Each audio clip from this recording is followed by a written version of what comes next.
Hello friends, नमस्कार। मैं नीता भास्कर आप सभी लोगों का अपने यूट्यूब चैनल पर स्वागत करती हूँ और आशा करती हूँ कि आप सभी लोग अच्छे होंगे, स्वस्थ होंगे, सुरक्षित होंगे। और फ्रेंड्स, प्रैक्टिस सेट 2 है सिविक्स का और प्रैक्टिस सेट 1 मैंने डाल दिया था 2 पार्ट में। जिन लोगों ने वीडियो नहीं देखी है वो वीडियो के प्लेलिस्ट में जाके पुरानी वीडियो पहले देख लें। और सॉल्व पेपर भी मैंने डाला था 2016 का। जिन लोगों ने नहीं देखी वो भी वो वीडियो जरूर देखें, किससे उससे आपको पेपर का पैटर्न पता चलेगा। जो लोग बच्चे नए हैं और पहली बार उन्होंने इस बार फार्म डाला है पीजीटी का, तो उनके लिए बहुत ही लाभदायक है। और फ्रेंड्स, आज हम प्रैक्टिस सेट 2 करेंगे और वीडियो पसंद आती है तो उसे लाइक जरूर करें, कमेंट करें, शेयर करें। और चैनल पे जो लोग नए हैं वो चैनल को सब्सक्राइब अवश्य कर लें और टेलीग्राम चैनल भी ज्वाइन कर लें, जिससे आपको पीडीएफ भी उपलब्ध होती रहे। तो फ्रेंड्स, बहुत ही अच्छे क्वेश्चन हैं और हम आज इसे करेंगे और इसे जरूर आप पूरी वीडियो देखें। ठीक है, तो फर्स्ट क्वेश्चन हमारा, राष्ट्र राज्य की अवधारणा निम्न कारकों में से किसके सम्मिलित प्रभाव का प्रतिफल थी? राष्ट्र राज्य की अवधारणा किन निम्न कारकों में से किसके सम्मिलित प्रभाव का प्रतिफल थी? ए है धर्म सुधार आंदोलन, सामंतवाद व पुनर्जागरण। बी है धर्म सुधार आंदोलन, वैज्ञानिक विकास व पुनर्जागरण। सी है पुनर्जागरण, धर्म सुधार आंदोलन व वाणिज्यिक क्रांति। और डी है पुनर्जागरण, धर्म सुधार आंदोलन व मानववाद। तो फर्स्ट क्वेश्चन का राइट आंसर हमारा है सी, यानी पुनर्जागरण, धर्म सुधार आंदोलन व वाणिज्यिक जो है क्रांति जब हुई थी।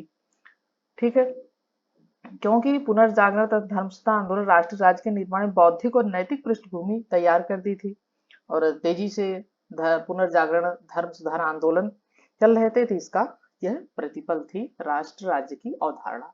ठीक है, नेक्स्ट है, राज्य की उत्पत्ति का सामाजिक संविदा सिद्धांत जिस सिद्धांत का खंडन करने के लिए विकसित हुआ था वह था दैवी उत्पत्ति का सिद्धांत, शक्ति सिद्धांत, विकासवादी, उपरोक्त सभी। राइट आंसर हमारा है ये, दैवी उत्पत्ति का सिद्धांत जो था सामाजिक सिद्धांत, संविदा का सिद्धांत ने उसका खंडन करने के लिए विकसित हुआ था दैवी उत्पत्ति का सिद्धांत। ठीक है, नेक्स्ट है हमारा, सूची फर्स्ट तथा सूची सेकंड को सुमेलित कीजिए और नीचे दिए कूटों से सही उत्तर की हमें चयन करना है। Robert Nozick, DL Howman, Titmuss, Alexander दी एंड्रीच। और यह है सूची second, essays on welfare state, the welfare state, anarchy state and utopia, the national of the state. तो हम इसमें मिलान करना है और हम अगर मिलान करेंगे तो हमारा राइट आंसर हो जाएगा थर्ड क्वेश्चन का बी। ठीक है, ये है बी, यानी ए का 3, बी का 2, सी का 1 और डी का 4। ठीक है, नेक्स्ट है हमारा फोर्थ क्वेश्चन, यह है, अरस्तु ने राज्य के विकास का वर्णन करने के लिए जिस पद्धति का प्रयोग किया था वह पद्धति कौन सी थी?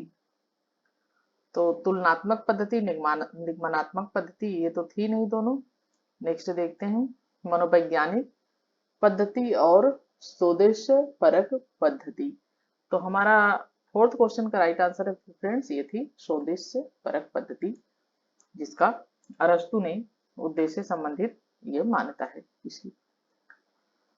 ठीक है, नेक्स्ट है, सूची फर्स्ट को सूची सेकंड से सुमेलित कीजिए और नीचे दिए की सहायता से जो है चयन कीजिए। तो Hobbes, Oppenheimer, sir Henry Maine, James प्रथम और पितृमूलक सिद्धांत, इन्होंने कौन सा सिद्धांत दिया है, ये सब नाम है इनके। और दैवी उत्पत्ति का शक्ति सिद्धांत, राजनीतिक संविदा का सिद्धांत। तो हम इसमें मिलान करेंगे और फिफ्थ क्वेश्चन का मिलान करेंगे। राइट आंसर हो जाएगा हमारा सी, यानी ए का 4। हॉब्स ने कौन से सिद्धांत दिया था, मैंने आपको लेक्चर वीडियो में कराया हुआ है हॉब्स का। तो हॉब्स ने किया था ये राजनीतिक संविदा का सिद्धांत। ओपनहाइमर जो है उन्होंने शक्ति सिद्धांत। और सी सन हेनरी मैन, इन्होंने पितृमूलक सिद्धांत दिया था। और जेम्स प्रथम जो है उन्होंने दैवी उत्पत्ति का सिद्धांत। ठीक है, नेक्स्ट है हमारा, सामाजिक संविदा सिद्धांत के अनुसार राज्य एक नैतिक संस्था है।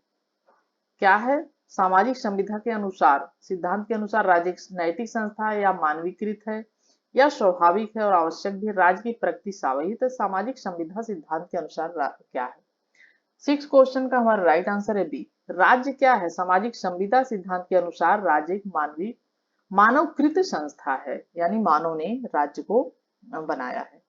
ठीक है, और मैंने लेक्चर वीडियो जो डाला है उसे आप जरूर देखें, तो आपको ये क्वेश्चन अच्छी तरीके से आप क्वेश्चन कर लेंगे।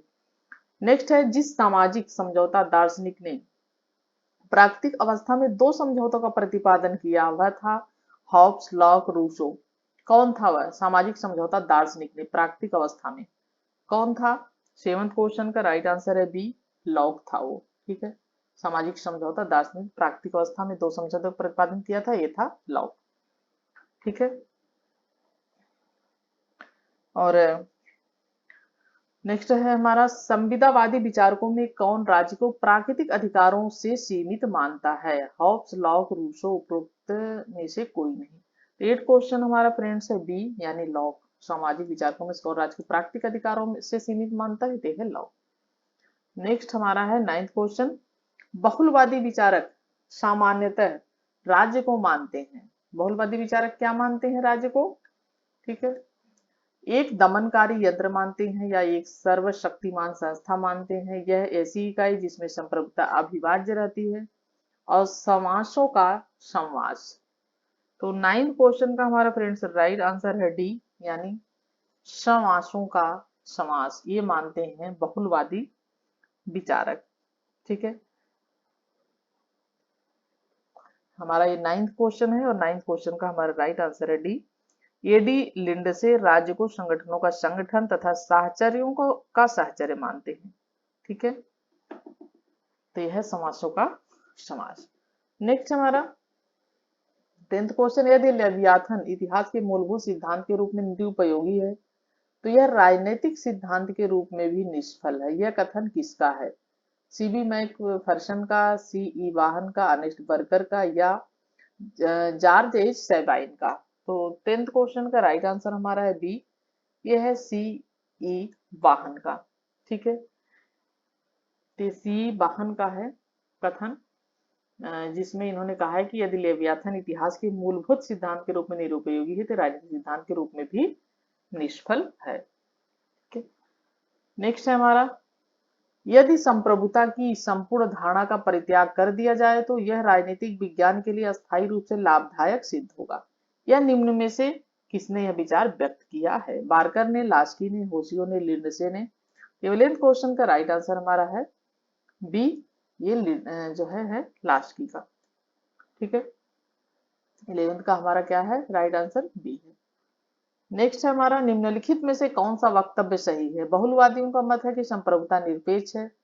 बी है रूसो नहीं हॉब्स संप्रभुता को निरपेक्ष मानता है। लॉक और रूसो का मत है कि संप्रभुता सीमित नहीं निरपेक्ष है। हॉब्स और रूसो दोनों संप्रभुता को निरपेक्ष मानते हैं। तो इसमें कौन सा वक्तव्य सही है, ये पूछा है।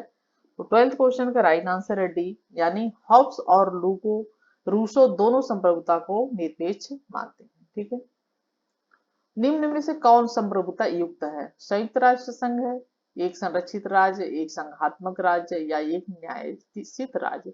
तो कौन इसमें संप्रभुता युक्त है, ये आपको ये देखना है। तो 13 क्वेश्चन का राइट आंसर हमारा है सी।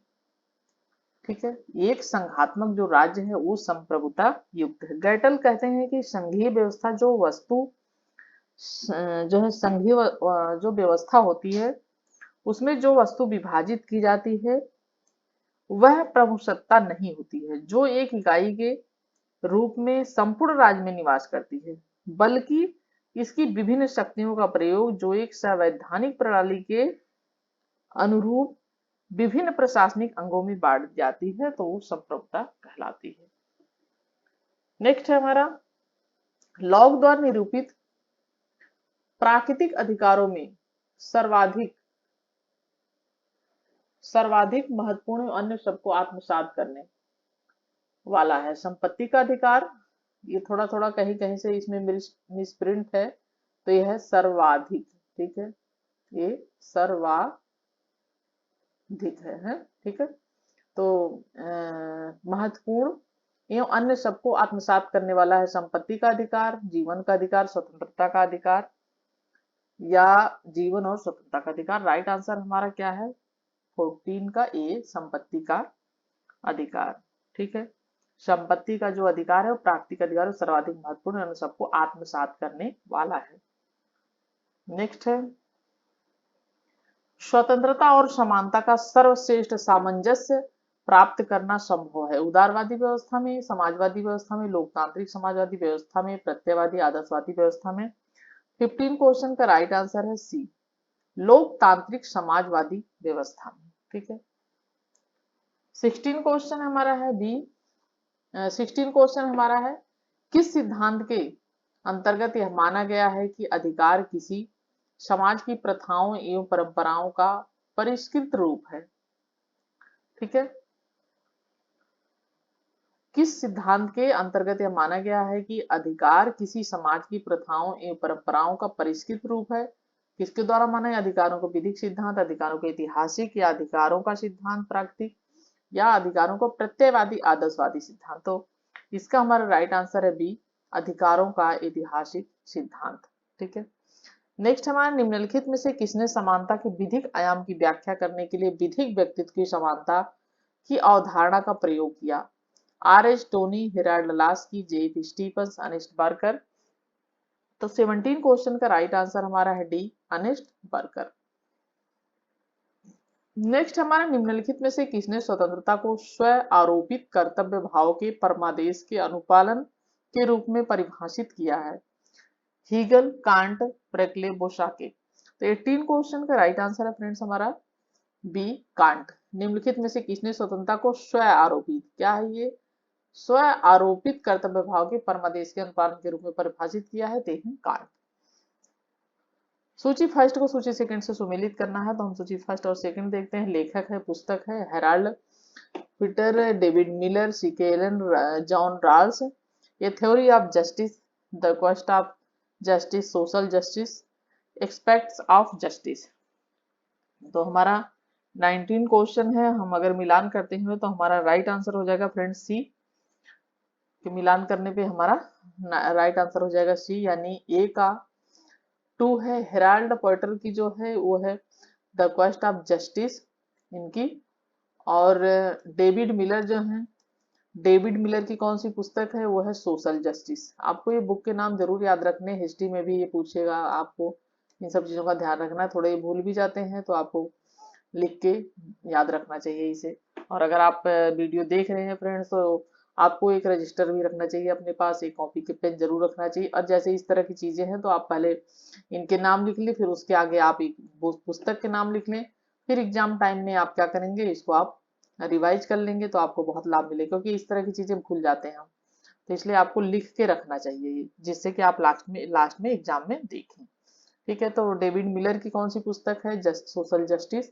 और सी के एलन की कौन सी पुस्तक है? ये है एक फैक्ट ऑफ जस्टिस। और जॉन रॉल्स की कौन सी पुस्तक है? ये है ये थ्योरी ऑफ जस्टिस। ठीक है। तो ये है हमारा, आगे चलते हैं। 20 क्वेश्चन, उदारवादी सिद्धांत के अनुसार राज्य का कार्यक्षेत्र कानून और व्यवस्था बनाए रखने तक सीमित है। न्याय, प्रशासन और बाह्याक्रमण से रक्षा भी इसमें शामिल की जा सकती है, या इसमें स्वास्थ्य और शिक्षा भी शामिल किए जा सकते हैं। सामाजिक सुधार को इसमें सम्मिलित नहीं किया जा सकता। ठीक है। तो निम्न कूट की सहायता से सही उत्तर का हमें चयन करना है, केवल फर्स्ट 1 2 1 2 3 1 2 3 4। तो इसका हमारा राइट आंसर है 20 क्वेश्चन का सी, यानी 1 2 और 3। ठीक है, 1 2 और 3। ठीक है, सही उत्तर है ये। नेक्स्ट है 21 क्वेश्चन, एक संतुष्ट शुकर की अपेक्षा असंतुष्ट मानव होना अधिक श्रेष्ठ है। ठीक है, यह किसने कहा है? एक असंतुष्ट शुकर की अपेक्षा एक असंतुष्ट मानव होना, यानी संतुष्ट शुकर मतलब सुअर, शुकर की अपेक्षा एक असंतुष्ट मानव होना अधिक श्रेष्ठ है। संतुष्ट मूर्ख की अपेक्षा एक असंतुष्ट शुक्रात होना अधिक श्रेष्ठ है। निम्नलिखित में से यह किसने कहा है? जर्मी बेंथन ने, जेम्स गिल ने, जॉन स्टुअर्ट मिल ने, या टी.एच. ग्रीन ने। तो इसका हमारा राइट आंसर फ्रेंड्स सी, 21 का हमारा राइट आंसर है सी, यानी जॉन स्टुअर्ट मिल ने ये चीज बात कही है। ठीक है, तो ये काफी, ये कथन जो है भाई बहुत बार एग्जाम में पूछा जाता है, तो आपको याद रखना है। 22 है, उदारवाद का आधारभूत सिद्धांत है व्यक्तिक स्वतंत्रता, सामाजिक न्याय, समानता, राष्ट्रवाद। तो इसका हमारा राइट आंसर है ये, व्यक्तिक स्वतंत्रता। उदारवाद का जो आधारभूत सिद्धांत है क्या है? ये है व्यक्तिक स्वतंत्रता। ठीक है, क्योंकि उदारवादी विचारधारा के अनुसार मनुष्य जन्म से ही स्वतंत्र होता है। और स्वतंत्रता उसका प्राकृतिक जन्मसिद्ध अधिकार है। उदारवादी जो होते हैं ये कहते हैं कि मनुष्य जन्म से स्वतंत्र होता है और स्वतंत्रता उसका प्राकृतिक जन्मसिद्ध अधिकार है। और लास्की ने भी कहा है कि स्वतंत्रता के साथ इसका प्रत्यक्ष संबंध है, क्योंकि इसका जन्म ही समाज के किसी वर्ग द्वारा जन्म अथवा धर्म के आधार पर प्राप्त विशेष अधिकारों के विरोध में हुआ है। नेक्स्ट है हमारा 23, उदारवादी सिद्धांत के अनुसार राज्य किसी साध्य के लिए एक साधन है, स्वयं साध्य है, अंशतः एक साधन है और अंशतः एक साध्य है, न कि साधन है न कि साध्य है। तो हमारा राइट आंसर है ये, किसी साध्य के लिए क्या है, एक साधन है। उदारवादी सिद्धांत के अनुसार राज्य क्या है, किसी साध्य के लिए एक साधन है, उदारवादी मानते हैं। राज्य का कार्य सज्जीवन के मार्ग में आने वाली बाधाओं को बाधित करना है। यह कथन किसका है, मार्क्सवादियों का, व्यक्तिवादियों का, प्रत्ययवादियों का या आदर्शवादियों का, न उदारवादियों का। 24 का राइट आंसर है फ्रेंड सी, प्रत्ययवादियों का और आदर्शवादियों का। सभी राजनीतिक सिद्धांत राज्य को एक बुराई मानते हैं, परंतु इनमें एक अपवाद है। क्या अपवाद है, सभी राजनीतिक सिद्धांत राज्य को एक बुराई मानते हैं, परंतु इनमें एक, मतलब सभी तो राज्य को एक बुराई मानते हैं। उदारवादी, अराजकतावादी, प्रत्ययवाद, आदर्शवाद, मार्क्सवाद। तो कौन है इसमें है जो एक अपवाद है, नहीं मानता है? तो 25 का हमारा राइट आंसर हो जाएगा सी, क्योंकि ये जो आदर्शवादी है राज्य को एक बुराई नहीं मानते हैं। बाकी उदारवादी भी मानते हैं किसी न किसी रूप में, और अराजकतावादी तो मानते ही, वो तो कहते हैं कि राज्य बेकार की चीज है, इसकी आवश्यकता ही नहीं थी, अनावश्यक बुराई है राज्य, जबकि अराजकतावादी कहते हैं। और मार्क्सवादी भी मानते हैं, उदारवादी भी मानते हैं। ठीक है, नेक्स्ट क्वेश्चन हमारा है, मार्क्स राज्य को मानता था क्रांति का साधन, वर्ग का हथियार, एक यंत्र जिसने समाज के संघर्ष के निर्माण में सहायता न देकर संघर्ष निर्माण किया, भ्रष्ट करने वाली संस्था। तो मार्क्स राज्य को क्या मानता था? 26 क्वेश्चन है हमारा, ये राइट आंसर हमारा है बी, वर्ग का हथियार मानता था। ठीक है, मार्क्स। नेक्स्ट है, निम्नलिखित विचारकों में से किसने यह कल्पना की थी कि अंततः राज्य विघटित हो जाएगा? कार्ल मार्क्स, लेनिन, स्टालिन, माओ से तुंग। तो 27 का हमारा राइट आंसर है कार्ल मार्क्स। निम्नलिखित विचारकों में से किसने कल्पना की थी तंत्र राज्य विघटित हो जाएगा? ते है कार्ल मार्क्स। कार्ल मार्क्स की निम्नलिखित रचनाओं में से किसमें उसके श्रम के प्रति उदासीनता संबंधी विचार मिलते हैं? The communist manifesto, economic and philosophy या philosophic manuscript of 1884, Das Kapital. तो यह कार्ल मार्क्स की निम्नलिखित रचनाओं में से किसमें उसके श्रम के प्रति उदासीनता संबंधी विचार मिलते हैं? तो 28 का हमारा राइट आंसर है बी, इसमें मिलते हैं उदारता संबंधी विचार। ठीक है, नेक्स्ट है 29, मार्क्सवादियों के अनुसार राज्य की उत्पत्ति में किस कारक ने सबसे महत्वपूर्ण और निर्णयकारी भूमिका अदा की है? परिवार, संपत्ति, उत्पादन के साधन, नैतिक नियम। तो 29 का हमारा राइट आंसर है बी, यानी संपत्ति। मार्क्सवादियों के अनुसार राज्य की उत्पत्ति में किस कारक ने सबसे महत्वपूर्ण और निर्णयकारी भूमिका अदा की है? तो संपत्ति ने की है। कृषि के आविष्कार तथा संपत्ति के जन्म के साथ उत्पादन के साधनों का स्वामी होने के कारण प्रभुत्व संपन्न वर्ग अस्तित्व में आया था, और अपने हितों की रक्षा के लिए जो वर्ग के शोषण व दमन में निहित थे, जिसके पास उत्पादन के साधनों का स्वामित्व नहीं था बल्कि जो अपनी श्रम शक्ति के विक्रय पर जीवित था। प्रभुत्व संपन्न वर्ग जो था, किसी प्रकार की सत्ता की आवश्यकता का आभास हुआ। अतः राज्य कोई ऐसी वस्तु नहीं है जिसे बाहर से समाज में प्रविष्ट किया गया हो, बल्कि वह समाज के आंतरिक विकास की ही एक उपज है। ठीक है, नेक्स्ट है हमारा 30 क्वेश्चन। तो 30 क्वेश्चन क्या है हमारा, परिवार की उत्पत्ति, निजी संपत्ति एवं राज्य नामक पुस्तक किस विचारक ने लिखी है? राज्य नामक पुस्तक कार्ल मार्क्स ने, प्रोधो ने, लेनिन ने, एल्जिन्स ने। तो हमारा राइट आंसर, ये बुक्स लिखी है पुस्तक राज्य नामक जो पुस्तक है ये लिखी है एंजल्स ने। ठीक है, और गांधी दर्शन में समाजवाद का विकल्प है, गांधी दर्शन में समाजवाद का विकल्प है सर्वोदय, न्यायधारिता, पंचायत राज, सत्य और अहिंसा। तो समाजवाद का विकल्प क्या है गांधी दर्शन में? हमारा राइट आंसर है ए सर्वोदय। ठीक है, गांधीवाद के मैंने 2 चैप्टर डाल दिए हैं, तीसरा चैप्टर मुझे जैसे ही टाइम मिलता है मैं तीसरा चैप्टर नहीं मतलब तीसरा पार्ट, 2 पार्ट मैंने डाल दिए हैं, तो उसका मैं तीसरा पार्ट डालूंगी। और गांधीवाद जरूर आपको पढ़ना है क्योंकि हर आपको उसमें मिलेगा ये एग्जाम में, इसमें सिविक्स के हर एग्जाम में आपको गांधीवाद के क्वेश्चन मिलेंगे, चाहे टीजीटी के दें, चाहे पीजीटी के दें, चाहे यूजी नेट के दें। नेक्स्ट है, अपनी पुस्तक प्रतिनिधि मूलक सरकार पर विचार में जे.एस. मिल प्रतिपादित करता है। क्या करता है? प्रतिपादित मताधिकार केवल उनको दिया जाना चाहिए जो लिख पढ़ सकते हैं और उन्हें प्रारंभिक गणित का ज्ञान है। मतदान गुप्त मतपत्र द्वारा नहीं होना चाहिए। उच्च शिक्षा प्राप्त व्यक्तियों को एक से अधिक मत देने का अधिकार होना चाहिए। तो ये जो है पुस्तक है, अपनी पुस्तक प्रतिनिधि मूलक सरकार जो पुस्तक है उसमें जे.एस. मिल क्या प्रतिपादित करता है, क्या लिखता है? 32 का हमारा राइट आंसर है डी, यानी उपरोक्त तीनों बातें सही है, तीनों बातें ही उपरोक्त लिखता है। नेक्स्ट हमारा है 33 क्वेश्चन, निम्नलिखित में से किस विचारक ने व्यावसायिक हितों को प्रतिनिधित्व देने के उद्देश्य से एक राजनीतिक सदन और एक औद्योगिक सदन की स्थापना किए जाने का प्रस्ताव रखा? जीडीएच कोल, सिडनी एवं ब्रिटिश वैद, क्रिस्टोफर हॉकिंस, हेराल्ड लास्की। तो 33 का हमारा राइट आंसर है बी, सिडनी एवं ब्रिटिश वैद। नेक्स्ट है, निम्न में से किन दलों को आजकल वामपंथी दल कहा जाता है? वामपंथी दल किसे कहा जाता है? भारतीय साम्यवादी दल, Samajwadi party, Congress, forward block, क्रांतिकारी समाजवादी पार्टी। तो किसे कहा जाता है? इन पांचों दलों में किन्हें कहा जाता है? इन्हें इसमें से हमें देखना है किन्हें किन्हें वामपंथी दल कहा जाता है। तो 34 का राइट आंसर है डी, यानी किसको किसको कहा जाता है?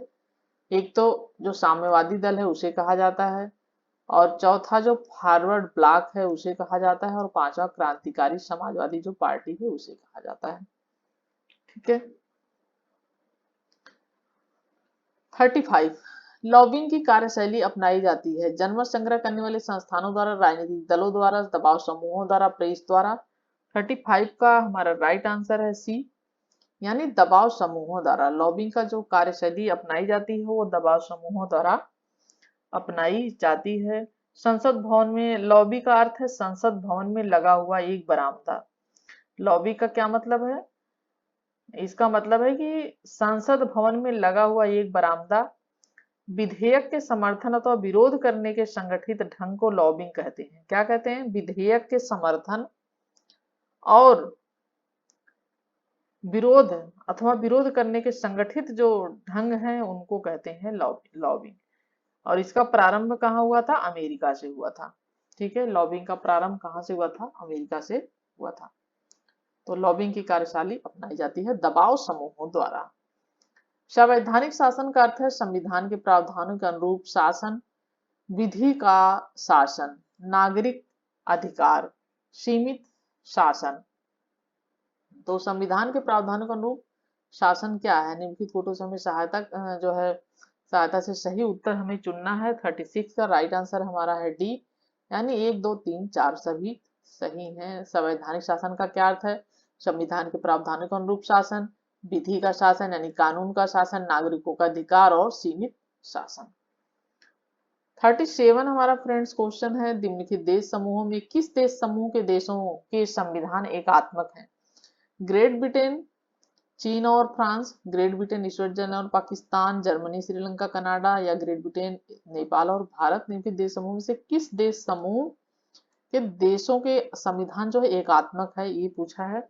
तो हमारा राइट आंसर है ई, यानी ग्रेट ब्रिटेन का है, चीन का है और फ्रांस का है एकात्मक शासन। नेक्स्ट क्वेश्चन है, संघीय संविधान की सामान्य विशेषताओं की नीचे सूची दी गई है एवं अन्य दिए गए कूट से सहायता से विशेषताओं का चयन करना। 38 पे हम आगे चलते हैं, क्वेश्चन देखते हैं। सूची क्या है? लिखित और दुष्परिवर्तनशील संविधान, केंद्र और असंवैधानिक इकाइयों के मध्य शक्तियों का बंटवारा, विधायिका और कार्यपालिका के मध्य शक्ति पृथक्करण, द्विसदनी राष्ट्रीय विधान मंडल।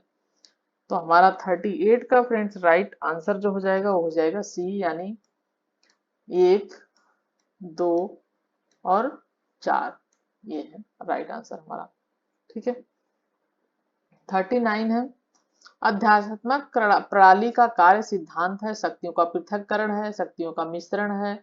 और ये तो काफी आसान क्वेश्चन है, सामूहिक उत्तरदायित्व है, शक्तियों का विभाजन है। तो आप समझ सकते हैं अध्यात्मक प्रणाली क्या होती है और उसके कार्य सिद्धांत क्या है। इसका हमारा राइट आंसर हो जाएगा जो है शक्तियों का पृथक्करण, यानी ए राइट आंसर है अध्यात्मक प्रणाली का। आध्यात्मिक शासन प्रणाली का प्रमुख गुण यह है कि यह युद्ध और शांति काल दोनों में कुशल है, यह कार्यकारिणी की स्थिरता सुनिश्चित करती है, यह दल बदल के दोष से मुक्त है, यह मितव्ययी है।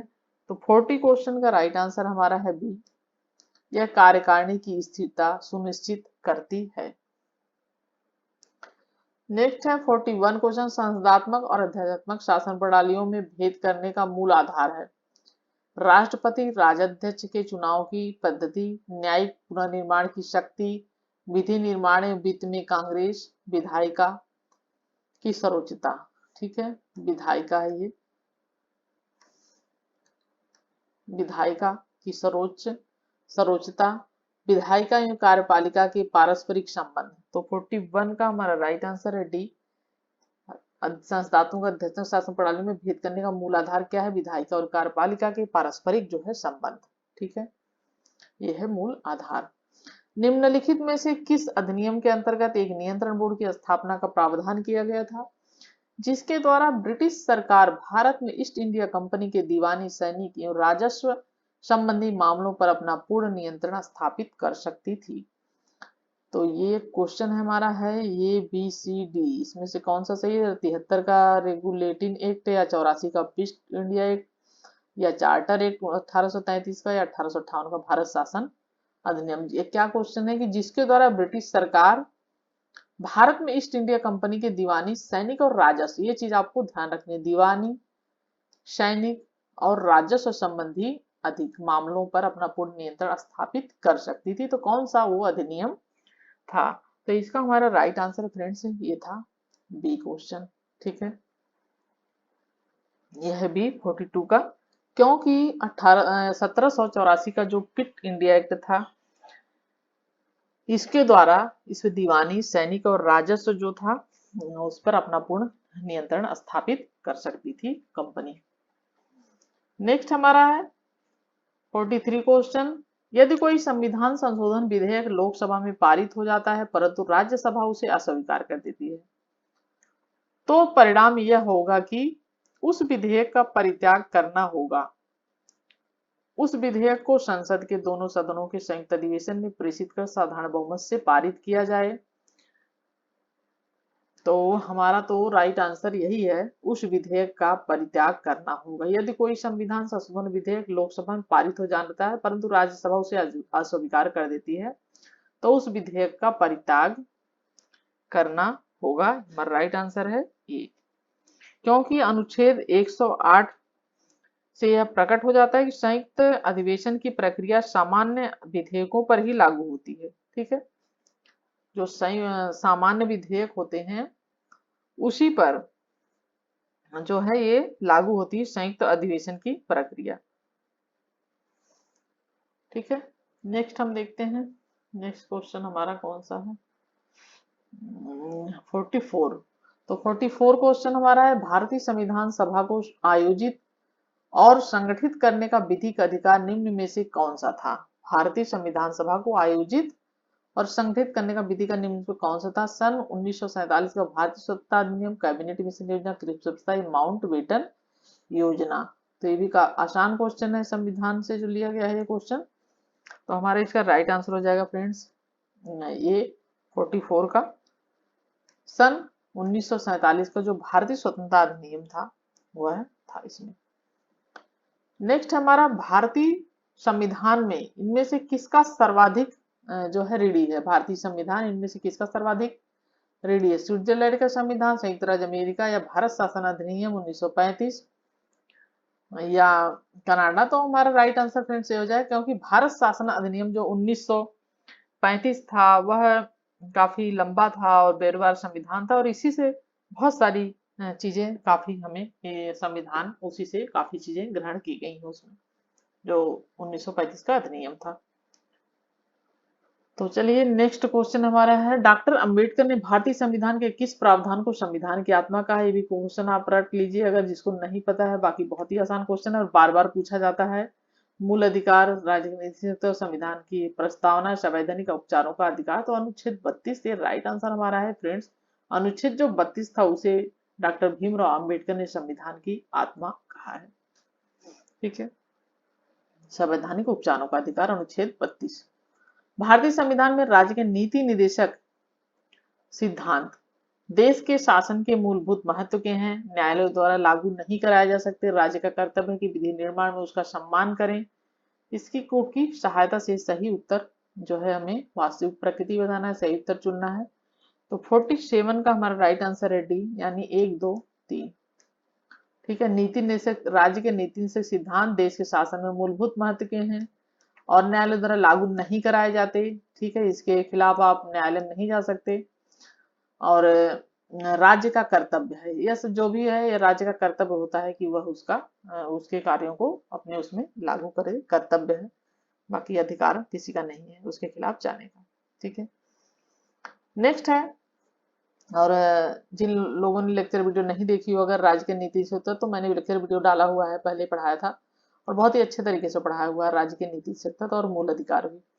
ठीक है, और 2 टॉपिक बहुत इंपॉर्टेंट है जो आपकी परीक्षा में आपको उससे संबंधित क्वेश्चन जरूर देखने को मिलेंगे।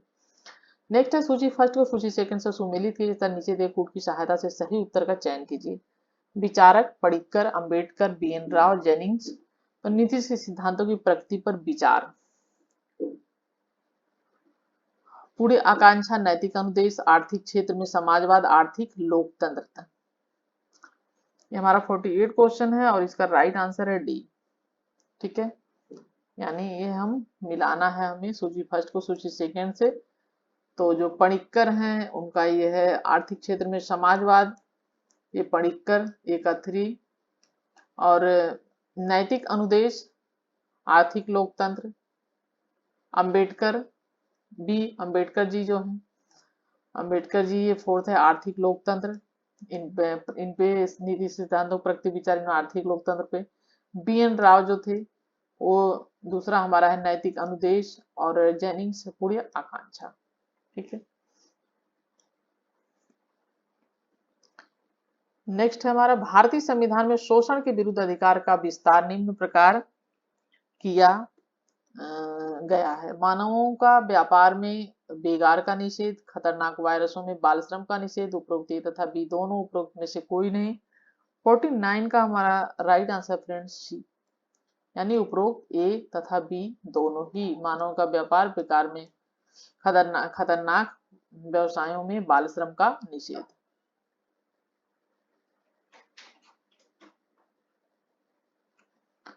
फिफ्टी क्वेश्चन हमारा है, जिन राज्यों में द्विसदनी विधानमंडल है वहां विधान परिषद में मनोनीत सदस्यों का भाग कितना होता है? कुल सदस्यों का 1/8 या कुल सदस्यों 1/10, 1/6, 1/12।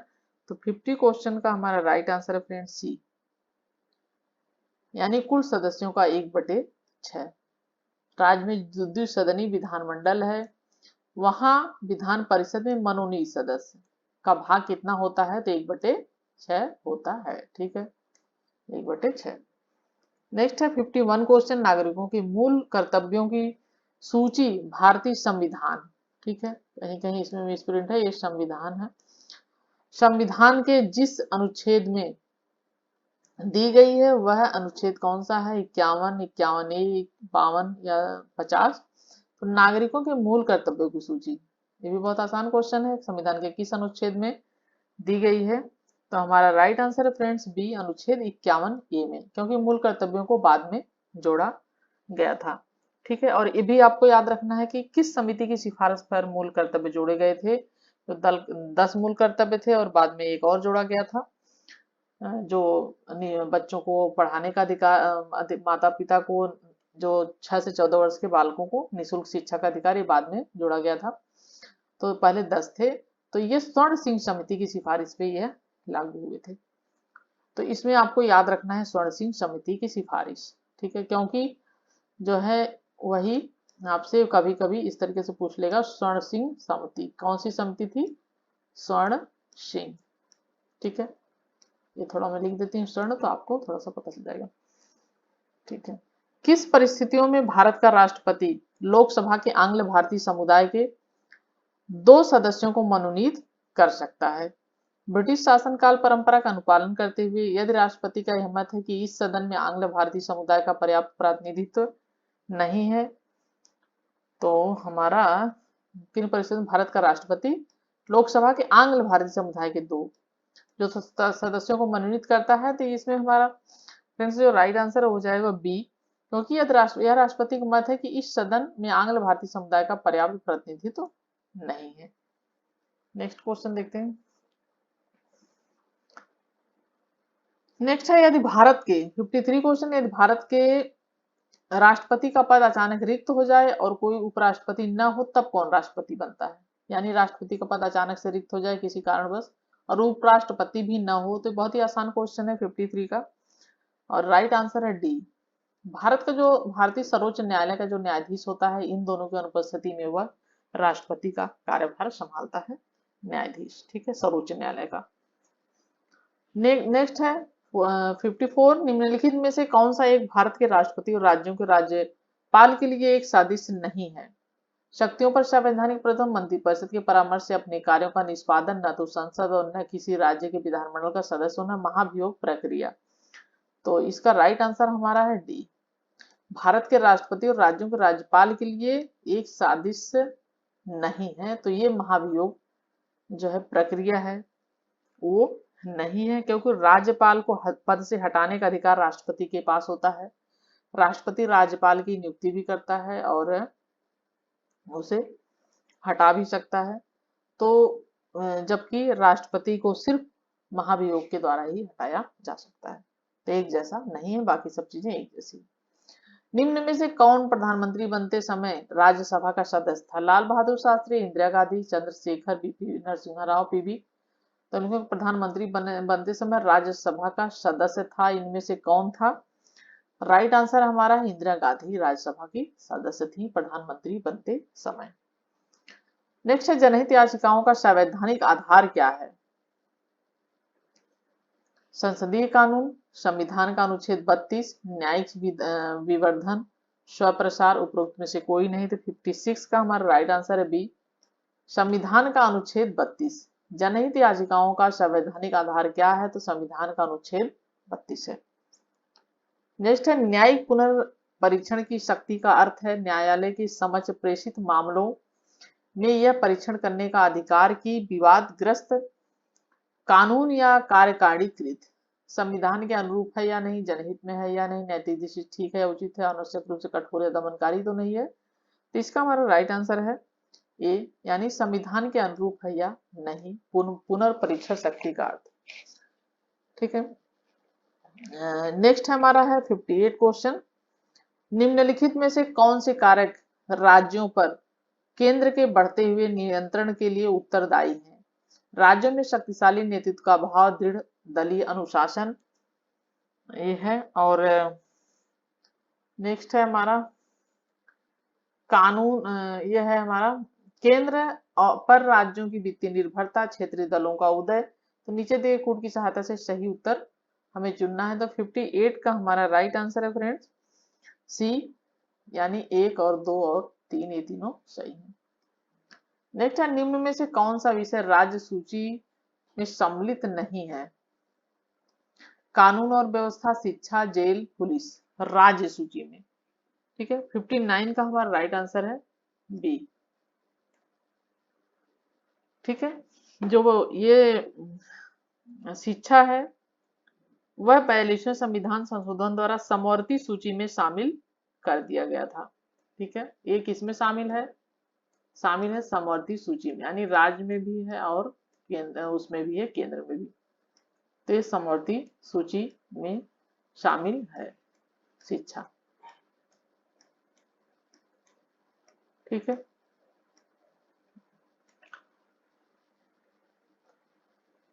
पंचायती राज व्यवस्था के अंतर्गत भारत में शासन एक दृष्टांत है स्थानीय शासन का, प्रतिनिधि मूलक का, प्रतिनिधि मूलक शासन का या जनवादी लोकतंत्र का, या नेक्स्ट फोर्थ है हमारा ऑप्शन, फोर्थ है प्रत्यक्ष लोकतंत्र का।